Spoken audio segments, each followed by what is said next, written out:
Episode 12 की शुरुआत में नट अपने एक इंटरव्यू की वजह से बिजी हो गया था, जिस वजह से वो टाइम से नहीं पहुंच पाया था। टोफू ना को अकेले ही शॉपिंग के लिए ले आता है। ना अपने लिए शूज़ खरीद ही रही थी कि तभी वहाँ नट पहुंच जाता है और वही उनके लिए शूज़ खरीदता है और वो उन्हें काफ़ी सारी शॉपिंग भी करवाता है। ना जब अपने लिए कुछ मेकअप प्रोडक्ट्स ले रही थी तो वो सेल्स गर्ल उससे कहती है, क्या ये दोनों आपके बेटे हैं? ये दोनों बहुत हैंडसम हैं। तो ना उनसे कहती है, हाँ ये दोनों मेरे बेटे हैं, हम तीनों फैमिली हैं। अब वो सेल्स गर्ल कहती है, क्या वो दोनों भी आपके बेटे हैं? वो काफ़ी टाइम से यहाँ देख रहे हैं। सॉन्ग और गैन भी वहाँ आ गए थे।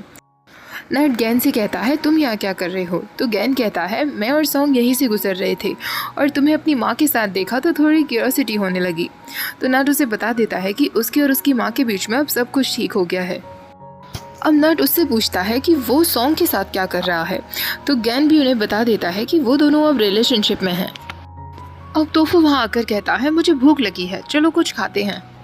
सॉन्ग कहता है, हाँ बिल्कुल, आज की ट्रीट मेरी तरफ से होगी, मैं बहुत खुश हूँ।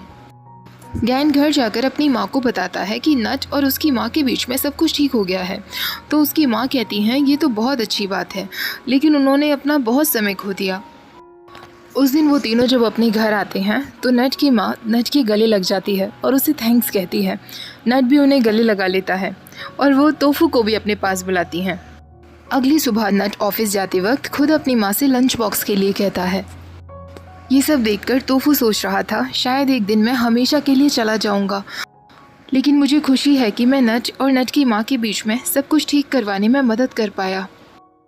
उस दिन प्रिप तोफू से मिलने के लिए आती है। वो तोफू से कहती है, मुझे तुमसे कुछ बात करनी है। वो दोनों गार्डन में आते हैं। प्रिप तोफू से पूछती है, क्या तुम टान को जानते हो? तो तोफू उससे कहता है, नट ने मुझे अपने एक्स के बारे में बताया था, पर उसने मुझे ये कभी नहीं बताया कि उसका नाम टान है।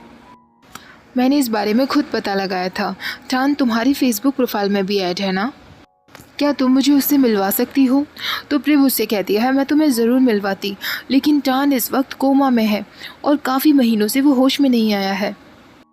तोफू, मुझे पता है मैं तुमसे एक सेल्फिश बात कहने वाली हूँ, लेकिन मैं चाहती हूँ कि नट एक बार टान को विज़िट करे। क्या पता कोई चमत्कार हो जाए और टान होश में आ जाए। और अगर ऐसा नहीं भी हुआ तो टान कम से कम आखिरी बार अपने पहले प्यार नट को तो देख पाएगा ना। प्रिप उसे बता देती है कि नट से भी पहले वो टान से प्यार किया करती थी, लेकिन उसे बाद में पता चला कि टान और नट एक दूसरे के बॉयफ्रेंड्स थे। तोफू प्रिप से पूछता है, टान अभी भी नट से प्यार करता है ना? प्रिप कहती है, मुझे नहीं पता, लेकिन वो कभी भी नट के लिए कोई मुसीबत खड़ी नहीं करना चाहता था। वो सिर्फ उसे खुश देखना चाहता था। इसका मतलब तो यही हुआ ना कि वो नट को अभी भी प्यार करता है, और अगर ऐसा ही था तो वो वापस नट के पास क्यों नहीं आया? तोफू जब उस रात नट के साथ था तो वो यही सारी बातें सोच रहा था। वो दोनों एक सीरीज़ देख रहे थे जिसमें सिमिलर काइंड ऑफ स्टोरी चल रही थी। तो नट उससे कहता है, मुझे पता है कि वो उसके पास वापस क्यों नहीं आया। मुझे लगता है कि शायद लड़का सोच रहा होगा कि लड़की उसे अब प्यार करती भी है या नहीं। तोफू उससे पूछता है, तुम्हें क्या लगता है नट, एंड में क्या होगा? तो नट उससे कहता है, मैं कैसे बता सकता हूँ, हमें इंतज़ार करना होगा। उस रात तोफू टान के बारे में इंटरनेट पर सर्च करता है तो उसे पता चलता है कि टान काफ़ी टैलेंटेड था और अपने वर्क्स के लिए बहुत फेमस था। अगली सुबह तोफू नट के लिए खाना बनाते वक्त सोचने लगता है, अगर नट आज टान के साथ होता तो शायद वो और भी ज़्यादा खुश होता। टान हर चीज़ में मुझसे बहुत बेटर है, मैं उसके आगे बिल्कुल यूज़लेस हूँ। तभी नट उसे कहता है, तोफू क्या तुम्हें कुछ जलने की स्मेल नहीं आ रही है? तोफू देखता है कि वो पूरा पोक जल चुका था जो वो नट के लिए बना रहा था। जब वो नट को उसे सर्व करने के लिए जाता है तो नट उसे कहता है, ये पूरा जल चुका है, इसे मैं कैसे खाऊंगा? तोफू उससे कहता है, अगर तुम्हें लगता है कि मुझे तुम्हारे लिए खाना बनाना नहीं आता तो तुम किसी और को बुला लो। और वो सारा जला हुआ पोर्क खुन चाय के सामने रख देता है, लेकिन खुन चाय भी उसे नहीं खाता। तभी ना वहाँ आकर उन दोनों से पूछती है, क्या हुआ? लेकिन तोफू कहता है, मैं मार्केट जा रहा हूँ। तोफू पार्क में आकर अकेले बैठ जाता है और खुन चाय से कहता है, मैंने जो किया वो गलत था, लेकिन मैं क्या करूं? मुझे समझ नहीं आ रहा। मुझे ऐसा लग रहा है कि मैं नट के काबिल नहीं। क्या मुझे इस बारे में नट को बता देना चाहिए? तभी पीछे से नट वहाँ आता है और उससे कहता है, क्या बताना चाहते हो? नट उसका हाथ पकड़ लेता है। तोफू उससे कहता है, मुझे माफ़ कर दो। नट उसे कहता है, मैं तुम्हारा बॉयफ्रेंड हूँ, तो मैं जानता हूँ कि तुम इस वक्त क्या सोच रहे हो, लेकिन तुम बिल्कुल फालतू सोच रहे हो। मैं फिर से तुमसे कहता हूँ, तुम जैसे हो मुझे वैसे ही बहुत अच्छे लगते हो। तुम्हें किसी को भी खुद से कंपेयर करने की ज़रूरत नहीं है। तोफू उससे कहता है, नट, अगर फ्यूचर में तुम्हें मुझसे बेटर कोई मिल गया जो हर चीज़ में मुझसे अच्छा है, तो क्या तुम उसके लिए मुझे छोड़ दोगे? नट उससे कहता है, तुम पागल हो गए हो क्या? मैं कभी भी तुम्हें नहीं छोड़ूंगा। तोफू कहता है, मैं कोशिश करूंगा कि फ्यूचर में मैं पोर्क अच्छे से बनाना सीख लूँ, बिल्कुल वैसा ही जैसे तुम्हें पहले पसंद था। नट उसे कहता है, मैंने तुमसे कब कहा कि जो पोर्क मैं पहले खाया करता था वो मुझे बहुत अच्छा लगता था? वो सब बातें याद करके अपसेट मत हुआ करो, वो सब मेरा पास्ट था। अपने ऊपर कॉन्फिडेंस रखो और मेरे प्यार पर विश्वास रखो। तोफू उसे कहता है, नट, तुमने एक बार कहा था ना कि मुझे तुम्हारे साथ पेशेंट होना होगा, तो आज मैं तुमसे कहता हूँ तुम्हें भी मेरे साथ थोड़ा सा पेशेंट होना होगा। नट तुरंत उसे चीक्स पर किस कर लेता है। जब दोनों घर आते हैं तो तोफू देखता है कि नट लैपटॉप पर काफ़ी सारे हॉलीडे स्पॉट्स देख रहा था। तो तोफू उससे पूछता है, तुम्हारा वर्क ख़त्म हो गया है क्या जो तुम हॉलीडे पर जाने का सोच रहे हो? नट उससे कहता है, तुम्हें क्या लगता है मैं सिर्फ अपने वर्क में ही लगा रहूँगा, तुम्हें और माँ को इग्नोर करूँगा? तुम दोनों भी घर पर रहते रहते पक जाते होंगे, इसलिए मैंने सोचा है कि हम तीनों हॉलीडे पर जाएंगे, एक फैमिली की तरह। तो वो कहता है, फिर हमें माँ से पूछना चाहिए कि वो कहाँ जाना चाहेंगी। वो दोनों ना के पास आते हैं, लेकिन ना कहती है, मैं तो कहीं भी जाने के लिए तैयार हूँ, तुम दोनों डिसाइड करो। अब नट तोफू से कहता है, तो तोफू उनसे कहता है, क्यों ना हम चियांग माई चलें। तोफू तुरंत प्रिप को मैसेज करके बता देता है कि वो तीनों चियांग माई जा रहे हैं। तोफू जब नट के बेडरूम में जाता है तो उसके फर्नीचर्स कहते हैं, तो तुम नट को अब चियांग माई ले जा रहे हो, उस स्टान की वजह से ही ना? तो तोफू कहता है, मैं क्या करूं, ये ज़िंदगी और मौत का मामला है। तभी नट वहाँ रूम में आता है। नट तोफू से कहता है, तुम यहाँ क्या कर रहे हो, अभी तक पैकिंग शुरू क्यों नहीं की? तो तोफू उससे कहता है, मैं बहुत थका हुआ हूँ।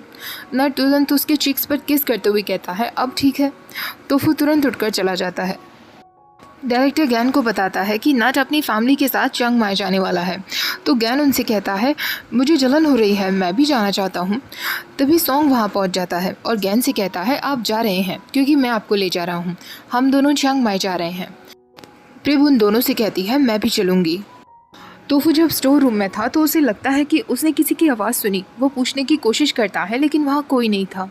तभी नट वहाँ जाता है और उससे कहता है, तुमने सारी पैकिंग कर ली? तोफू कहता है, मैं बस अभी आ रहा हूँ। नट के जाने के बाद तोफू को फिर से लगने लगता है कि स्टोर रूम में कोई ना कोई तो था। अगले दिन वो लोग खुन चाय को अपने नेबर्स को दे देते हैं और वो सब मिलकर ट्रिप पर निकल जाते हैं। चियांग माई पहुँचने के बाद उन्हें वहाँ सॉन्ग, गैन और प्रेब ऑलरेडी देखते हैं। सॉन्ग गैन से कहता है, काश हम भी तोफू और नट की तरह लॉन्ग ड्राइव करके आए होते। तो गैन उससे कहता है, तुम्हें क्या लगता है मैं तुम्हारी बाइक पर तुम्हारे साथ यहाँ तक आता और तुम बीच बीच में अपने ऑर्डर्स लेने भी लग जाते? तो सॉन्ग उससे कहता है, हम तुम्हारी कार से आ सकते थे, मैं ड्राइव कर लेता। तो गैन कहता है, इतना लंबा ड्राइव करने की ज़रूरत क्या है? तभी प्रिप कहती है, बहुत हुआ तुम दोनों का, ज़्यादा लवी टवी होकर मुझे चिढ़ाओ मत। सॉन्ग गैन से कहता है, मैं आपको चियांग माई में अपने डैड से मिलवाऊंगा। तो गैन उससे कहता है, तुम इन्हें हार्ट अटैक दिलवाना चाहते हो क्या? उन्हें हमारी रिलेशनशिप के बारे में अभी नहीं पता है। अब वो सब एक टेम्पल में प्रे करने के लिए आते हैं। तोफू विश करता है कि काश मैं और नट हमेशा साथ साथ रहें। तोफू नट से कहता है, तुम्हारी माँ को यहाँ बहुत मज़ा आ रहा है। तो नट कहता है, हाँ, क्योंकि उन्हें हिस्टोरिकल प्लेसेस बहुत पसंद हैं, वो हिस्ट्री पढ़ती थी ना। तोफू कहता है, मैं भी हिस्ट्री की कुछ स्टोरीज जानना चाहता हूँ, क्या तुम मुझे बताओगे? नट कहता है, मेरी माँ को हिस्ट्री पसंद है पर मुझे नहीं है। मुझे ऐसा लगता है हिस्ट्री में वही होता है जो उसे लिख रहा है। हम उसी बात पर विश्वास करना चाहते हैं जिस बात से हम अग्री करते हैं। इन बिलीव्स को लेकर ही कुछ लोगों को ऐसे लोगों को हर्ट करना पसंद है जिनकी सोच अलग होती है। कुछ लोग इन्हीं बिलीव्स को लेकर सच छुपाने की कोशिश करते हैं, जैसा कि मेरे पेरेंट्स ने किया था, और मुझे ये विश्वास दिलाने की कोशिश की कि गे होना एक पाप है। वो टान था जिसने मुझे समझाया कि गे होना कोई इमोशनल डिसऑर्डर नहीं है और ना ही ये कोई मजाक है। अगर मैं गे हूँ तो इसका मतलब ये नहीं कि मैं सेम जेंडर के हर एक इंसान से प्यार करूँगा। हमें भी उसी तरीके से लोगों को प्यार करने का हक है जिस तरह सबको होता है। इसलिए मैं राइटर बना, क्योंकि मैं अपनी स्टोरीज के थ्रू लोगों तक अपना मैसेज पहुंचाना चाहता था। अब नट अपनी माँ को देखकर कहता है, माँ अब आप कहाँ जाना चाहेंगी? तो उसकी माँ कहती हैं, क्या तुम सच में वहाँ चलोगी जहाँ मैं ले जाना चाहती हूँ? वो सब लोग मिलकर उनकी माँ की बताई हुई एक जगह तक पहुँचते हैं और एक अजीब सी गाड़ी को राइड करते हैं। नट की माँ कहती है, अब हम कहीं ऐसी जगह चलते हैं जो तोफू को पसंद हो। तो नट कहता है, मुझे पता है तोफू को क्या अच्छा लगेगा। वो लोग अब फ्लावर्स के गार्डन में आते हैं। तोफू नट से पूछता है, तुम मुझे यहाँ किसी रीज़न की वजह से लाए हो ना? नट उसे ऑर्किड फ्लावर्स की तरफ दिखाते हुए कहता है, ये सारे फ्लावर्स दिखने में एक जैसे हैं, लेकिन हर एक फ्लावर एक दूसरे से अलग है, उसमें अपनी खुद की एक क्वालिटी है। यही मैं तुम्हें बताना चाहता था, किसी को भी खुद से कंपेयर मत करो। मेरे लिए तुम एक फ्लावर की तरह हो जो अब मेरा हो चुका है। अब वो दोनों उस ऑर्किड ट्री के पास अपनी फ़ोटोग्राफ क्लिक करते हैं। ना तोफू से कहती है, मुझे भी ये फ़ोटोग्राफ सेंड कर देना। तभी नट कहता है, फिर मैं हम तीनों का एक फैमिली ग्रुप बना लेता हूँ, जिससे माँ भी हमारी फ़ोटोग्राफ्स डाउनलोड कर पाएंगी। तभी नट को उसके डायरेक्टर का कॉल आता है, जो उसे रात तक एक स्क्रिप्ट राइटिंग कंप्लीट करने के लिए कह रहा था। नट की माँ कहती है, अब हम सबको वापस चलना चाहिए, नट को भी कुछ काम करना है। सॉन्ग कहता है, मैं गैन को अपने फादर से मिलवाने के लिए ले जा रहा हूँ। प्रिप कहती है, मुझे भी आसपास कुछ अच्छी सी लोकेशन ढूंढनी है अपनी ग्राफिक डिज़ाइनिंग के लिए। तभी तोफू कहता है, मैं भी प्रिप के साथ जाऊँगा। और वो नट से कहता है, तुम वैसे भी अपने काम में बिजी होंगे, मैं तुम्हारी कोई मदद भी नहीं कर पाऊँगा। नट उसे कहता है, तो इसलिए तुम मेरे साथ नहीं रहना चाहते? गैन उसे कहता है, उसे जाने भी दो, थोड़ी देर वो तुमसे अलग रहेगा तो तुम मर नहीं जाओगे। नट तोफू से कहता है, ठीक है तुम चले जाओ और प्रिप का भी ख्याल रखना। प्रिप और तोफू हॉस्पिटल में आते हैं। प्रिप उसे टान के पास लेकर आती है, जिसे देखने के बाद तोफू को अचानक चक्कर आने लगते हैं। प्रिप उससे कहती है, मुझे माफ़ कर दो तोफू, मैं तुम्हें प्रेशराइज नहीं करना चाहती थी। तुम्हारी ये ट्रिप खुशियों से भरी होनी चाहिए थी और मेरी वजह से तुम्हें ये सब करना पड़ रहा है। तोफू उससे कहता है, कोई बात नहीं, मैं समझता हूँ। तोफू सोचने लगता है, मैं नहीं चाहता कि वो जाग जाए, क्योंकि अगर वो जाग गया तो वो मुझे नट से अलग कर देगा। लेकिन अगर वो नहीं जागेगा तो भी मुझे नहीं पता कि मेरे साथ क्या होगा, क्योंकि मैं लाइफ में कैसे आया इसका आंसर भी शायद वो ही मुझे दे सकेगा। प्रिप तोफू को वहाँ लेकर आती है जहाँ टान की ड्राइंग्स रखी हुई थी। प्रिप उससे कहती है, मैं और टान जापान में आर्ट एंड डिज़ाइनिंग ही सीखने के लिए गए थे जब हम मिले थे। उसका कहना था कि वो अपनी आर्ट के थ्रू लोगों तक वो बातें पहुंचाना चाहता है जो कम्युनिकेशन से नहीं कही जा सकती। वो चाहता था कि बाकी कंट्रीज़ में जिन बातों को नॉर्मल माना जाता है, हमारी कंट्री में भी माना जाने लगे। एक ऐसी सोसाइटी जिसमें सब कुछ नॉर्मल हो, किसी को भी उसकी सेक्सुअलिटी की वजह से अलग नज़र से ना देखा जाए। मैं हमेशा उससे पूछती थी कि वो इतना बोल्ड कैसे है। उसका कहना था कि वो अपने पेरेंट्स की वजह से ऐसा है। उसने शायद ये बातें नट को भी बताई होंगी। फ्लैशबैक में दिखाया जाता है, नट टान से पूछ रहा था, आपने खुद को तुरंत ही एक्सेप्ट कर लिया था कि आप गे हैं, क्या आपको किसी भी तरीके का कन्फ्यूज़न नहीं था? जब मैंने अपने पेरेंट्स को ये बात बताई तो उन्होंने मुझसे कहा कि गे होना गलत नहीं है और उन्होंने मुझे सपोर्ट किया। तो नट उनसे कहता है, आपकी फैमिली बहुत अच्छी है, मेरे पेरेंट्स बिल्कुल अलग हैं, वो मुझे सपोर्ट नहीं करेंगे। टान उससे कहता है, तुम उन्हें तभी बताना जब तुम रेडी हो। तुम्हें लोगों को खुद को एक्सेप्ट करवाने के लिए किसी भी तरीके की स्ट्रगल करने की ज़रूरत नहीं है। वो हमें क्यों एक नॉर्मल ह्यूमन बीइंग की तरह ही एक्सेप्ट नहीं कर सकते। तुम जो हो वही बने रहो, किसी को कुछ भी प्रूव करने की ज़रूरत नहीं। नट टान को हक करता है और तोफू ये सब इमेजिन कर रहा था। सॉन्ग और गैन सॉन्ग के फादर के पास बैठे हुए थे। सॉन्ग बार बार उन्हें बताने की कोशिश करता है कि वो और गैन अब रिलेशनशिप में हैं, लेकिन किसी न किसी वजह से वो नहीं बता पाता। तभी सॉन्ग की डैड को उनके किसी फ्रेंड का कॉल आता है जो बता रहे थे कि उनकी बेटी की शादी हो गई है। तो सॉन्ग का डैड उनसे कहता है, आपने काफ़ी जल्दी शादी कर दी, मेरा बेटा तो अभी फ्रेशमैन ईयर में है, मुझे कोई जल्दी नहीं है, मैं 1 साल और इंतज़ार कर सकता हूँ अपने ग्रैंड चाइल्ड से मिलने के लिए। जब दोनों बाहर आते हैं तो गैन सॉन्ग से कहता है, तुमने अपने डैड को कभी कोई आइडिया नहीं दिया था कि तुम एक गे हो। सॉन्ग कहता है, मैंने सोचा था कि मैं उन्हें डायरेक्टली ही बता दूंगा, क्योंकि मेरे डैड ओपन माइंडेड लगते हैं। तभी गैन कहता है, मोस्टली पेरेंट्स दूसरों के बच्चों को लेकर तो बहुत ओपन माइंडेड होते हैं, लेकिन जब उनके खुद के बच्चों की बारी आती है तो वो डिसअपॉइंटेड हो जाते हैं। सॉन्ग कहता है आप हार मत मानिए, मैं अपने डैड को हमारे रिश्ते को एक्सेप्ट करवा कर ही रहूँगा। गैन कहता है मैं हार मानने भी नहीं वाला, वैसे भी मुझ में क्या कमी है जो वो मुझे डिसअप्रूव करेंगे। सॉन्ग तुरंत उसे गले लगा लेता है। अब सॉन्ग उसे किस करने लगता है। अचानक से दोनों पूल में नीचे गिर जाते हैं और सॉन्ग गैन को किस कर ही लेता है। तोफू जब वापस घर आता है तो नट अपने काम में बिजी था। तोफू वहीं बैठ जाता है तो नट उससे कहता है क्या हुआ तुम्हें और तुम वापस कब आए। तो तोफू उससे कहता है तुम अपने काम में इतने बिजी थे, तुम मुझसे ज़्यादा अपने काम से प्यार करते हो। नट उसे कहता है तुम भी तो मुझे छोड़कर साइट सीइंग के लिए चले गए थे, अब हम इवन हैं। तोफू उसका लैपटॉप बंद करते हुए कहता है लेकिन मैं सेटिस्फाइड नहीं हूँ, तुम पूरे दिन ये सब लिखते रहते हो, क्या तुम्हें अपनी जॉब टायरिंग नहीं लगती। तुम पूरा दिन इसे लिखने में लगा देते हो लेकिन तुम्हें इससे ज़्यादा कुछ बेनिफिट भी नहीं होता, और जब ये सीरीज़ ऑन एयर होगी तो सारा क्रिटिसिज्म भी तुम्हें ही झेलना पड़ेगा। मुझे तुम्हारी चिंता होती है, क्या तुम सच में अपनी जॉब से खुश हो। नट उससे कहता है मुझे पता है इस कंट्री में इस जॉब को करना बहुत मुश्किल है, लेकिन राइटिंग करने से मुझे बहुत अच्छा लगता है, ये मुझे हील करता है, और जब भी मैं गिव अप करने के बारे में सोचता हूँ तो मुझे वो दिन याद आता है कि मैंने राइटिंग को क्यों चुना था। फ्लैशबैक में दिखाया जाता है जब टान और नट मूवी देखने गए थे तो टान ने ही नट से कहा था अगर तुम्हें ये सब में इतना इंटरेस्ट है तो तुम्हें राइटिंग करना शुरू कर देना चाहिए। अगले दिन नट आकर उसे बताता है मुझे अपनी शॉर्ट स्टोरी के लिए प्राइज़ नहीं मिला, यानी मैं राइटिंग में अच्छा नहीं हूँ। टान उससे कहता है तुमने ऐसा क्यों सोच लिया, ये तुम्हारा फर्स्ट अटेम्प्ट था ना, तुम्हें कोशिश करते रहना चाहिए। राइटिंग करने से तुम्हें खुशी मिलती है तो तुम ये सोचकर चलो कि तुम अपनी खुशी के लिए ऐसा कर रहे हो। एक्सपीरियंस गेन करते जाओ और एक दिन ऐसा आएगा जब तुम्हारी राइटिंग सच में लोगों को बहुत पसंद आएगी। तोफू कहता है ये बात सच है, जिया को तुम्हारी राइटिंग बहुत पसंद है।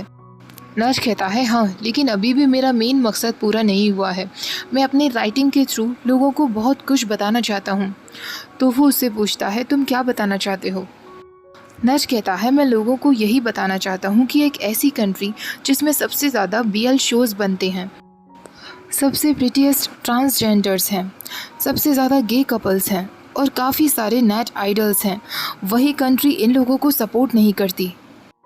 हमारी कंट्री में इन लोगों को अभी पूरी तरीके से एक्सेप्ट नहीं किया जाता है। इस बात को 10 साल हो चुके हैं, लेकिन मैं आज भी उस इंसान को थैंक्स बोलना चाहता हूँ। वो मेरे लिए एक बहुत अच्छी याद है, उसने मुझे खुद से प्यार करना सिखाया। नट उससे पूछता है फिर तो तुम्हारी BL सीरीज़ की हैप्पी एंडिंग रही होगी ना। नट उससे कहता है नहीं, उस BL सीरीज़ की भी बैड एंडिंग ही होगी मेरी लाइफ की तरह। मैं समय को बदलना नहीं चाहता तोफू, मैं आगे बढ़ना चाहता हूँ, और तुम्हें भी पता है कि मैं किसके साथ आगे बढ़ना चाहता हूँ। रात के समय जब नट सो रहा था तो तोफू बार बार इसी बारे में सोच रहा था। नट जब उठता है तो वो तोफू से पूछता है तुम ठीक हो ना। तोफू उससे कहता है मुझे कुछ इमेजेस दिखाई देने लगी हैं। नट उससे पूछता है क्या तुम्हारी मेमोरी वापस आने लगी है। तो तोफू कहता है मैं इस बारे में श्योर नहीं हूँ। नट उससे कहता है हम अभी डॉक्टर के पास चलते हैं, तुम घबराओ मत, सब कुछ ठीक हो जाएगा। तोफू उससे कहता है मुझे एक आदमी की तस्वीर दिखाई दे रही थी, मैं तुम्हें इसीलिए चियांग माई लेकर आया था। नट उससे पूछता है क्या तुम यहीं कहीं रहा करते थे। तोफू कहता है मुझे नहीं पता, क्या मैं तुम्हें कहीं ले जा सकता हूँ। तोफू, नट और बाकी सब हॉस्पिटल के लिए निकल जाते हैं। तोफू बहुत घबरा रहा था तो नट उससे कहता है तुम्हें इस बात का डर है ना कि कहीं हम अलग ना हो जाएं, तुम चिंता मत करो, तुम हमें जिससे भी मिलवाने के लिए ले जा रहे हो हम उनसे बात करेंगे हमारे रिश्ते के बारे में, हमें कोई अलग नहीं कर पाएगा। तोफू उसे उस रूम तक लेकर आता है जहाँ टान एडमिट था। टान को देखने के बाद नट एकदम शॉक्ड रह जाता है। सॉन्ग कहता है ये तो न्यंग का दोस्त है टान। नट तोफू से पूछता है तो जो इंसान तुम्हें याद आ रहा था वो टान था। और यहीं पर एपिसोड ख़त्म हो जाता है। नेक्स्ट एपिसोड भी मैं जल्दी शेयर करूँगी। वीडियो पसंद आई हो तो लाइक शेयर, चैनल को सब्सक्राइब करना मत भूलिएगा। Thank you for watching, bye bye.